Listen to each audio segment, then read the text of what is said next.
আমার ছোট্ট নাতি নাতনিরা, তোমরা সকলে কেমন আছো? আশা করি প্রত্যেকে ভালো আছো এবং সুস্থ আছো। আমি আবার চলে এসেছি আজকে তোমাদের জন্য একটা নতুন গল্প নিয়ে। তোমরা তো সকলে জানো এই কিছুদিন আগে রবি ঠাকুরের জন্মদিন পেরিয়েছে।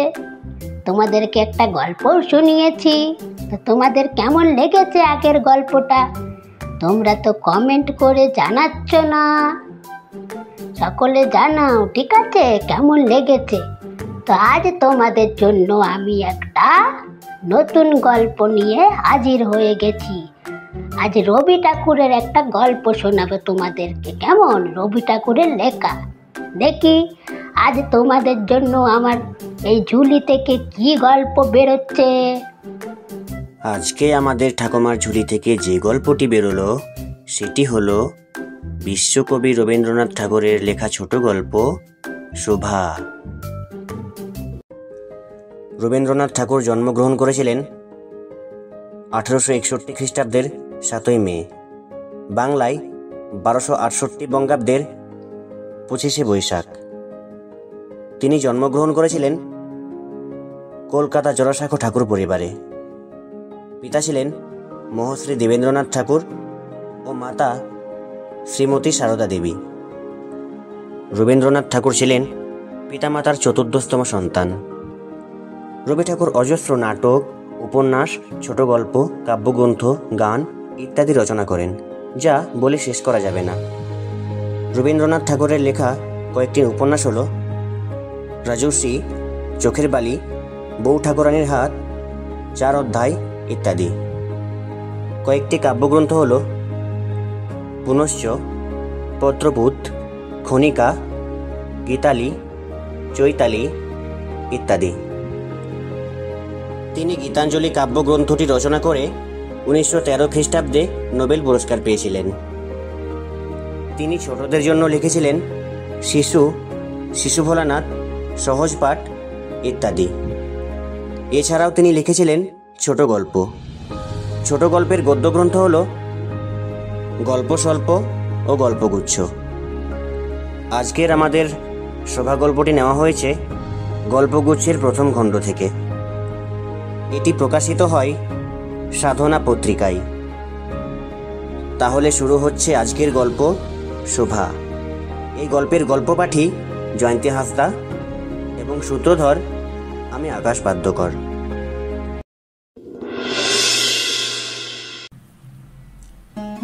মেয়েটির নাম যখন সুভাষিনী রাখা হয় তখন কে জানিত সে বোবা হবে। তার 2 বড় বোনকে শোকেশিনী ও সুহাসিনী নাম দেওয়া হয়। তাই মিল রেখে তার বাবা ছোট মেয়েটির নাম সুভাষিনী রাখলেন। এখন সকলে তাকে সংক্ষেপে শুভা বলে। দস্তুর মতো অনুসন্ধান ও অর্থ ব্যয়ে বড় 2টি মেয়ের বিবাহ হয়ে গেছে। এখন ছোটটি পিতামাতার নীরব হৃদয় ভারের মতো বিরাজ করছে। যে কথা বলে না, সে যে অনুভব করে, এটা সকলের মনে হয় না। এই জন্য তার পরিচয়ে সকলে তার ভবিষ্যৎ সম্পর্কে দুশ্চিন্তা করে। সে যে বিধাতার অভিশাপ হিসেবে তার পিতৃগৃহে এসে জন্মগ্রহণ করেছে, এ কথা সে ছোটবেলা থেকে বুঝে নিয়েছিল। তার ফল এই হয়েছিল, সাধারণের দৃষ্টি থেকে সে নিজেকে সব সময় দূরে রাখতে চেষ্টা করত। মনে করত, আমাকে সবাই ভুললে বাঁচে। কিন্তু বেদনা কি কেউ ভোলে? পিতামাতার মনে সে সর্বদাই জাগরূপ ছিল। বিশেষত তার মা তাকে নিজের একটা ত্রুটি হিসেবে দেখতেন। কেননা পুত্রের থেকে কন্যাকে নিজের অংশ হিসেবে দেখেন। কন্যার কোনো অসম্পূর্ণতা দেখলে সেটা যেন বিশেষ করে নিজের লজ্জার কারণ বলে মনে করতেন, বরঞ্চ কন্যার পিতা বাণীকণ্ঠ শুভাকে তার অন্য মেয়েদের থেকে যেন একটু বেশি ভালোবাসতেন। কিন্তু মা তাকে নিজের গর্ভের কলঙ্ক ভেবে তার প্রতি বিরক্ত ছিলেন। শোভার কথা ছিল না, কিন্তু তার সুদীর্ঘ পল্লব বিশিষ্ট বড় বড় দুটো কালো চোখ ছিল এবং তার ওষ্ঠাধার ভাবের আভাস মাত্রে কচি কিশলয়ের মতো কেঁপে উঠত। কথায় আমরা যে ভাব প্রকাশ করি সেটা আমাদেরকে নিজের চেষ্টায় গড়ে নিতে হয়, কতকটা তর্জমা করার মতো। সবসময় ঠিক হয় না, ক্ষমতার অভাবে অনেক সময় ভুলও হয়, কিন্তু কালো চোখকে কিছু তর্জমা করতে হয় না।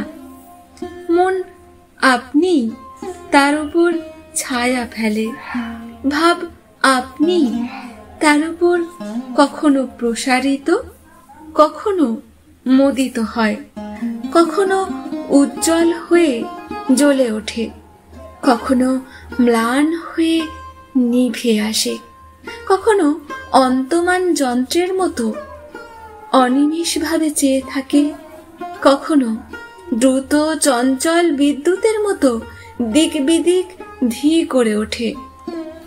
মুখের ভাব ওই আজন্মকাল যার অন্য ভাষা নেই, তার চোখের ভাষা অসীম, উদার এবং অতল স্পর্শ গভীর, অনেকটা স্বচ্ছ আকাশের মতো উদয়স্ত এবং ছায়ালোকের নিস্তব্ধ রঙ্গভূমি। এই বাক্যহীন মানুষের মধ্যে বড় প্রকৃতির মতো বিজন মহত্ব আছে। এই জন্য সাধারণ বালক বালিকারা তাকে একরকম ভয় করত, তার সাথে খেলা করত না। সে নির্জন দুপুরের মতো শব্দহীন এবং সঙ্গীহীন। গ্রামের নাম চণ্ডীপুর। নদীটি বাংলাদেশের একটা ছোট্ট নদী, গৃহস্থ ঘরের মেয়েটির মতো। বহুদূর পর্যন্ত তার বিস্তার নয়। নিরলসা তন্নি নদীটি নিজের কুল রক্ষা করে কাজ করে যায়। দুই ধারের গ্রামের সকলের সঙ্গে তার যেন একটা না একটা সম্পর্ক আছে। দুই ধারে লোকালয় এবং তরুচ্ছায়া ঘন উচ্চ তট, নিম্নতল দিয়ে গ্রাম লক্ষ্মী স্রোতস্বিনী আত্মবিস্মৃত দ্রুত পদক্ষেপে প্রফুল্ল হৃদয়ে নিজের অসংখ্য কল্যাণ কাজে চলেছে। বাণীকণ্ঠের ঘর নদীর একেবারে উপরে। তার বাখারির বেড়া, আটচালা গোয়াল ঘর, ঢেকিশালা, খড়ের স্তূপ, তেঁতুলতলা, আম কাঁঠাল এবং কলার বাগান নৌকাবাহীর মাত্রেরই দৃষ্টি আকর্ষণ করে। এই গার্হস্থ সচ্ছলতার মধ্যে বোবা মেয়েটি কারোর নজরে পড়ে কিনা জানি না, কিন্তু কাজকর্মে যখনই অবসর পায় তখনই সে নদী তীরে এসে বসে। প্রকৃতি যেন তার ভাষার অভাব পূরণ করে দেয়, যেন তার হয়ে কথা বলে। নদীর কলধ্বনি, লোকের কোলাহল, মাছির গান, পাখির ডাক, তরুর মর্মর সমস্ত মিশে চারিদিকে এর চলাফেরা আন্দোলন কম্পনের সাথে এক হয়ে সমুদ্রের তরঙ্গের মতো বালিকার চির নিস্তব্ধ হৃদয়ের কাছে এসে ভেঙে ভেঙে পড়ে। প্রকৃতির এই বিবিধ শব্দ এবং বিচিত্র গতি, এটাও বোবার ভাষা। বড় বড় চক্ষুপল্লব বিশিষ্ট শোভার যে ভাষা, তারই এক বিশ্বজুড়ে বিস্তার। ঝিল্লিরব তৃণভূমি থেকে সপ্তাতীত নক্ষত্রলোক পর্যন্ত কেবল ইঙ্গিত, ভঙ্গি, সঙ্গীত, ক্রন্দন এবং দীর্ঘশ্বাস। এবং মধ্যাহ্নে যখন মাঝিরা, জেলেরা খেতে যেত, গৃহস্থেরা ঘুমাতো, পাখিরা ডাকতো না, খেয়া নৌকো বন্ধ থাকত, স্বজন জগৎ সমস্ত কাজকর্মের মাঝখানে হঠাৎ থেমে গিয়ে ভয়ানক বিজন মূর্তি ধারণ করত, তখন রুদ্র মহাকাশের তলে কেবল একটা বোবা প্রকৃতি এবং একটা বোবা মেয়ে মুখোমুখি চুপ করে বসে থাকত, একজন সুবিস্তীর্ণ রৌদ্রে আর একজন ক্ষুদ্র তরু ছায়ায়। শুভার যে গুটি কয়েক অন্তরঙ্গ বন্ধুর দল ছিল না তা নয়, গোয়ালের দুটি গাভী, তাদের নাম সর্বশী এবং পাঙ্গুলি। সে নাম বালিকার মুখে তারা কখনো শোনেনি, কিন্তু তার পদশব্দ তারা চিনত। তার কথাহীন একটা করুণ সুর ছিল, তার মর্ম তারা ভাব থেকে সহজে বুঝত। শোভা কখন তাদের আদর করছে, কখন ভৎসনা করছে, কখন মিনতি করছে, তা তারা মানুষের চেয়ে ভালোই বুঝতে পারত। শোভা গোয়ালে ঢুকে দুই বাহুর দ্বারা সর্বশীর গলা জড়িয়ে ধরে তার কানের কাছে নিজের গণ্ডদেশ ঘষত এবং পাঙ্গুলি স্নিগ্ধ দৃষ্টিতে তার গতি নিরীক্ষণ করে তার গা চাটত। বালিকা দিনের মধ্যে নিয়মিত 3 বার গোয়াল ঘরে যেত, তাছাড়া অনিয়মিত আগমনও ছিল। ঘরে যেদিন কটু কথা শুনত, সেদিন সে অসময়ে তার এই বন্ধু দুটির কাছে আসত।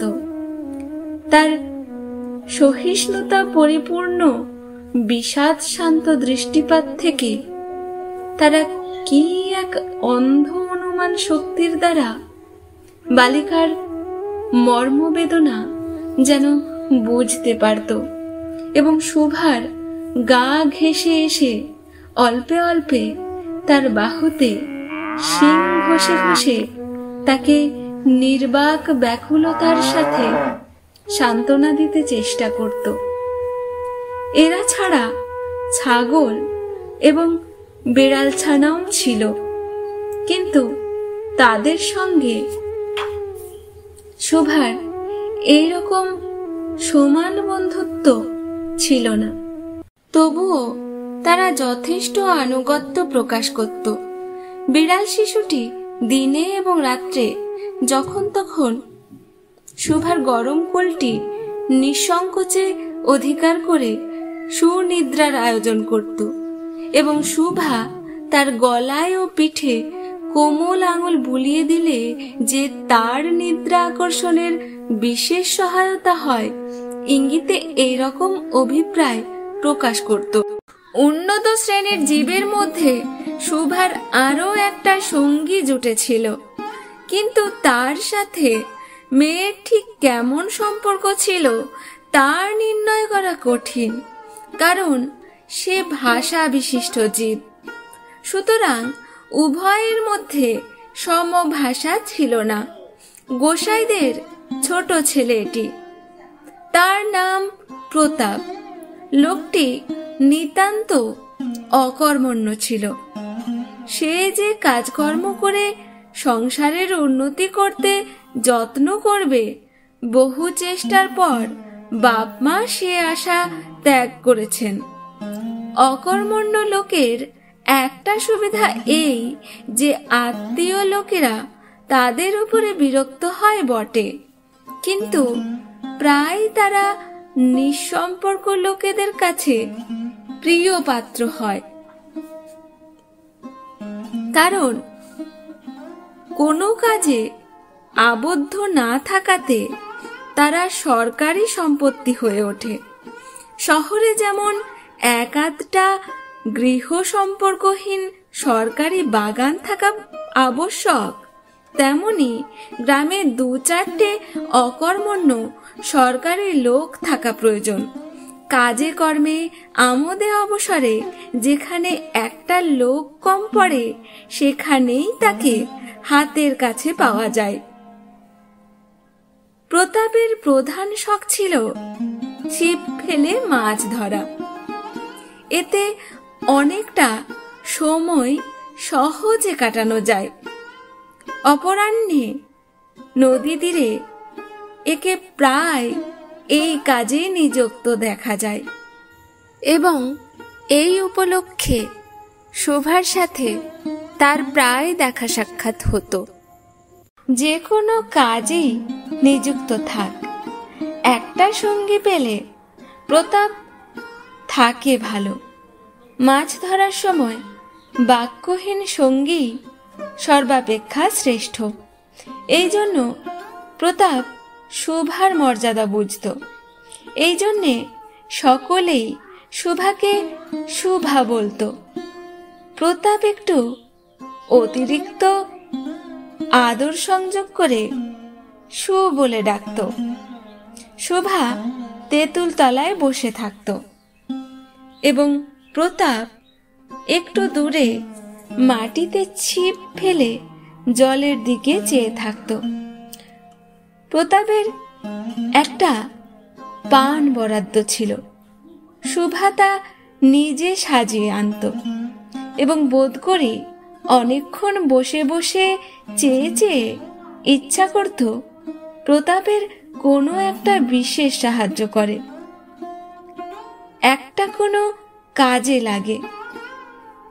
কোনো মতে জানিয়ে দিত এই পৃথিবীতে সেও একজন কম প্রয়োজনীয় লোক নয়। কিন্তু কিছুই করবার ছিল না। তখন সে মনে মনে বিধাতার কাছে অলৌকিক ক্ষমতা প্রার্থনা করত।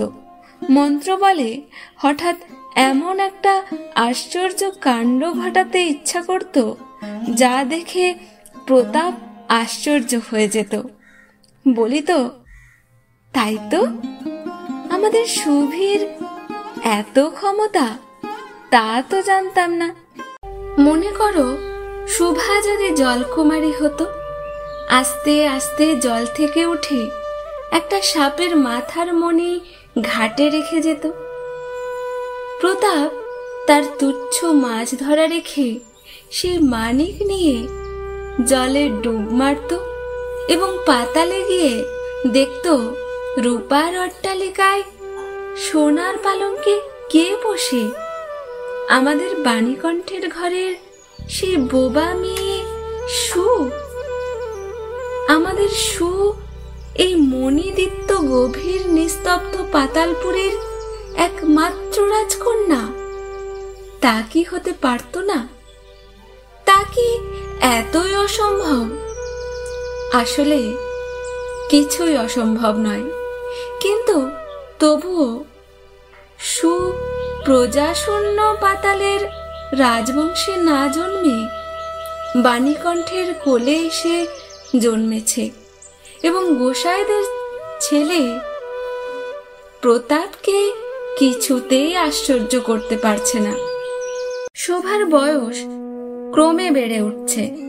ক্রমে সে যেন নিজেকে নিজেই অনুভব করতে পারছে, যেন কোনো একটা পূর্ণিমা তিথিতে কোনো এক আশ্চর্য সমুদ্র থেকে একটা জোয়ারের স্রোত এসে তার অন্তরাত্মাকে এক নতুন অনির্বচনীয় চেতনা শক্তিতে পরিপূর্ণ করে তুলছে। সে এই নিজেকে নিজেই দেখছে, ভাবছে, প্রশ্ন করছে এবং বুঝতে পারছে না। গভীর পূর্ণিমা রাত্রে সে একদিন ধীরে শয়ন গৃহের দ্বার খুলে ভয়ে ভয়ে মুখ বাড়িয়ে বাইরের দিকে চেয়ে দেখে পূর্ণিমা প্রকৃতিও শোভার মতো একাকিনী সুপ্ত জগতের দিকে চেয়ে বসে। যৌবনের রহস্যে, পুলকে, বিষাদে, অসীম নির্জনতার একেবারে শেষ সীমা পর্যন্ত এমনকি তা অতিক্রম করেও থমথম করছে, একটা কথাও বলতে পারছে না। এই নিস্তব্ধ ব্যাকুল প্রকৃতির প্রান্তে একটি নিস্তব্ধ মুখ ব্যাকুল বালিকা দাঁড়িয়ে। এদিকে কন্যা ভারগ্রস্ত পিতামাতা চিন্তিত হয়ে উঠছেন, লোকে নিন্দে আরম্ভ করে দিয়েছে, এমনকি এক ঘরে করে দেবে এমন জনরবও শোনা যায়। বাণীকণ্ঠের সচ্ছল অবস্থা, 2 বেলায় মাছ ভাত খায়, এই জন্য তার শত্রু ছিল। স্ত্রী পুরুষে বিস্তর পরামর্শ হলো। কিছুদিনের মতো বাণী বিদেশে গেল। অবশেষে ফিরে এসে বলল, চলো কলকাতায় চলো। বিদেশ যাত্রার উদ্যোগ শুরু হলো। কুয়াশা ঢাকা প্রভাতের মতো শুভার সমস্ত হৃদয় অশ্রু বাষ্পে ভরে গেল।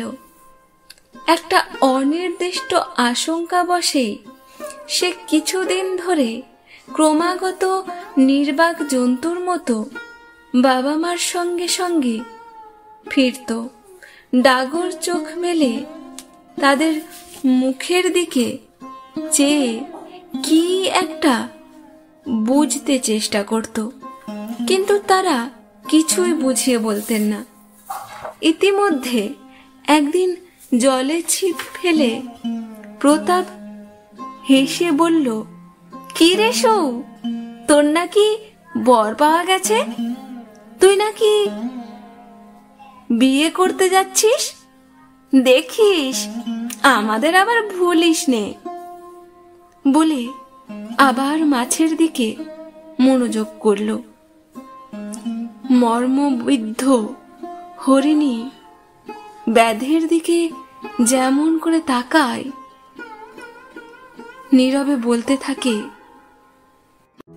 আমি তোমার কাছে কি দোষ করেছিলাম? শোভা তেমনি করে প্রতাপের দিকে চাইল। সেদিন গাছের তলায় আর বসল না। বাণীকণ্ঠ নিদ্রা থেকে উঠে শয়ন গৃহে তামাক খাচ্ছিলেন। শোভা তার পায়ের কাছে বসে তার মুখের দিকে চেয়ে কাঁদতে লাগলো। অবশেষে তাকে সান্ত্বনা দিতে গিয়ে বাণীকণ্ঠের শুষ্ক কপলে অশ্রু গড়িয়ে পড়ল। কাল কলকাতায় যাওয়ার দিন স্থির হয়েছে। শোভা গোয়াল ঘরে গিয়ে বাল্যসখীদের কাছে বিদায় নিল। সহস্তে খাইয়ে গলা ধরে একবার 2 চোখে যত পারে কথা ভরে তাদের দিকে চাইল। 2 নেত্রপল্লব থেকে টপ টপ করে অশ্রুজল পড়তে লাগলো। সেদিন শুক্লা দ্বাদশীর রাত্রি। শোভা শয়নগৃহ থেকে বেরিয়ে তার সেই পরিচিত নদী তটে লুটিয়ে পড়ল, যেন ধরণীকে, এই প্রকাণ্ড মুখ মানব মাতাকে 2 বাহুতে ধরে বলছে, তুমি আমাকে যেতে দিও না মা, আমার মতো 2 বাহু বাড়িয়ে আমাকে ধরে রাখো। কলকাতার বাসায় শোভার মা একদিন শোভাকে খুব করে সাজিয়ে দিলেন। এঁটে চুল বেঁধে খোপায় জরির ফিতে দিয়ে অলংকারে আচ্ছন্ন করে তার স্বাভাবিক শ্রী যথাসাধ্য লুপ্ত করে দিলেন। শোভার 2 চোখ থেকে অশ্রু পড়ছে। পাছে চোখ ফুলে খারাপ দেখতে লাগে, তাই তার মা তাকে খুব বকাবকি করলেন, কিন্তু অশ্রু জল বকাবকি মানে না। বন্ধু ও তার বর স্বয়ং কনে দেখতে এলেন। কন্যার বাপ মা চিন্তিত, শঙ্কিত, শশব্যস্ত হয়ে উঠলেন, যেন দেবতা স্বয়ং নিজের বলির পশু বেছে নিতে এসেছেন। মা নেপথ্য থেকে বিস্তর তর্জন গর্জন শাসন করে মেয়ের অশ্রুস্রোত দ্বিগুণ করে পরীক্ষকের সামনে পাঠালেন। পরীক্ষক অনেকক্ষণ নিরীক্ষণ করে বলল, মন্দ নহে। বিশেষত বালিকার ক্রন্দন দেখে বুঝিলেন এর হৃদয় আছে, এবং হিসাব করে দেখলেন যে হৃদয় আজ বাপ মায়ের বিচ্ছেদ সম্ভাবনায় ব্যথিত হয়ে উঠছে, সে হৃদয় আজ বাদে কাল আমারই ব্যবহারে লাগতে পারে। শুক্তির মুক্তর মতো বালিকার অশ্রুজল এবার বালিকার মূল্য বাড়িয়ে দিল। তার নিয়ে আর কোনো কথা বলল না। পুঞ্জিকা মিলিয়ে খুব একটা শুভ লগ্নে বিবাহ হয়ে গেল। বোবা মেয়েকে পরের হাতে সমর্পণ করে বাবা মা দেশে চলে গেল। তাদের জাতি ইহ পরকাল রক্ষা হলো। বর পশ্চিমে কাজ করে। বিয়ের কিছুদিনের মধ্যে স্ত্রীকে পশ্চিমে নিয়ে গেল। সপ্তাহখানিকের মধ্যে সকলেই বুঝল নববধূ বোবা। এটা কেউ বুঝল না, সেটা তার দোষ নয়। সে কাউকেই প্রতারণা করেনি। তার দু চোখ সব কথাই বলেছিল, কিন্তু কেউ তা বুঝতে পারেনি। সে চারিদিকে চায়, ভাষা পায় না। যারা বোবার ভাষা বুঝত এবং আজন্ম পরিচিত মুখগুলো দেখতে পায় না। বালিকার চিরনীরব হৃদয়ের মধ্যে এক অসীম অব্যক্ত ক্রন্দন বাজতে লাগলো। অন্তর্যামী ছাড়া আর কেউ তা শুনতে পেল না। এবার তার স্বামী চক্ষু এবং কর্ণেন্দ্রিয়ের দ্বারা পরীক্ষা করে একটি ভাষা বিশিষ্ট কন্যা বিবাহ করে আনলেন। শেষ হলো আজকের গল্প, রবীন্দ্রনাথ ঠাকুরের লেখা শোভা। গল্পের গল্প পাঠিকায় এবং বিভিন্ন চরিত্রে অভিনয় করেছেন জয়ন্তী হাঁসদা। আবহ সঙ্গীত ও ধ্বনি পরিকল্পনায় সায়রা খাতুন। পোস্টার ডিজাইন কোয়েল ভট্টাচার্য। সূত্রধর আমি আকাশ বাদ্যকর। সমগ্র অনুষ্ঠান পরিচালনায় বিচিত্র স্বাদ অফিসিয়াল। তাহলে তোমরা শুনলে তো গল্পটা, রবি ঠাকুরের শোভা। গল্পটা তোমাদের কেমন লাগলো তোমরা কিন্তু কমেন্ট করে জানিও, হ্যাঁ, আর একটা লাইকও করে দিও, কেমন? তাহলে আজ আমি আসি, আজ এইটুকুই, আবার পরের রবিবার দেখা হবে, কেমন? আর এখনো যারা যারা আমাদের চ্যানেলটি সাবস্ক্রাইব করনি তারা কিন্তু সাবস্ক্রাইব করে নাও নতুন নতুন গল্প শোনার জন্য, কেমন? আজ তাহলে আমি আসি, শেষ হলো এই গল্প বলা। উঠি তবে আজ, চলে আমি যাই, মিলবো আবার পরের রবিবার, জমিয়ে দিতে গল্পের আসর। সুস্থ থেকো, ভালো থেকো তোমরা সবাই। আজ তবে চলি আমি, টাটা, বাই বাই।